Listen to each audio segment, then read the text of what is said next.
saya punya gagasan waktu itu. Kita ngaku sebagai masyarakat yang beradab. Peradaban sebuah masyarakat itu bisa dinilai dari cara kencing. Bagaimana sekolah mendidik anak-anak SD, SMP, SMA untuk beradab kalau 1.000 siswa toiletnya cuma 3? Maka saya punya gagasan waktu itu, 1 kelas, 1 toilet. Sehingga nggak ada lagi, karena saya ngalamin waktu SD, kalau pengen kencing harus keluar ke kali. Jalan kaki dulu. Atau cari pohon. Jadi di bawah pohon gini Bang. Dan biasa kita kalau di pohon takut kesantet juga ya. Nah, sehingga 1 kelas, 1 toilet. Dan itu anggaran sekolah itu rata-rata hampir mau roboh. Saya genjot waktu itu. Pokoknya bangunan sekolah itu harus segera mengalami perubahan. Dalam 5 tahun memimpin nggak boleh lagi ada sekolah rusak. Itu berhasil. Nah setelah itu kita kasih ide baru juga.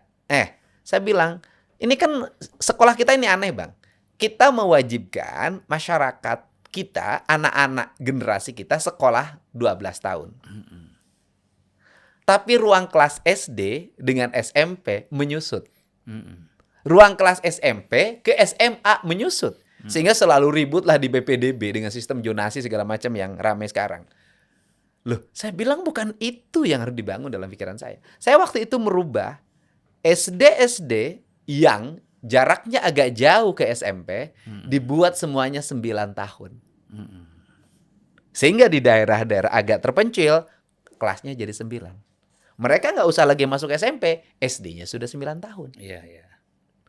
Nah, saya pernah membangun ruang kelas untuk anak sekolah di SD, namanya SD Kiara Lawang. Di daerah sangat terpencil jauh banget dari pusat kota. Itu saya membuka jalan, membeton jalan, dan membangun ruang kelas SD hanya dengan murid 5 orang. Kenapa 5 orang itu disiapkan ruang kelas? Bagi saya, negara harus hadir untuk 5 orang murid itu. Nah, ini selesai dalam waktu 5 tahun ini clear Bang.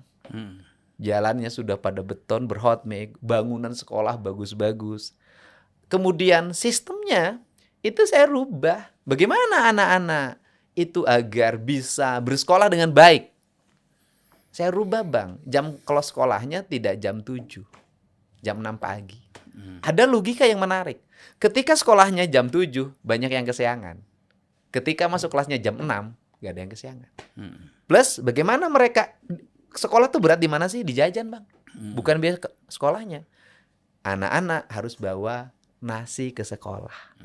Dimasakin oleh orang tuanya. Apa tujuan agar orang tuanya memasak untuk anak-anaknya? Biar doa ibunya pagi-pagi bangun membuat masakan bagi anaknya.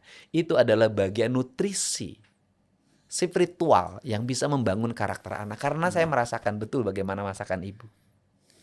Nah, ini dibangun, akhirnya ya Purwakarta waktu itu tertata dengan baik.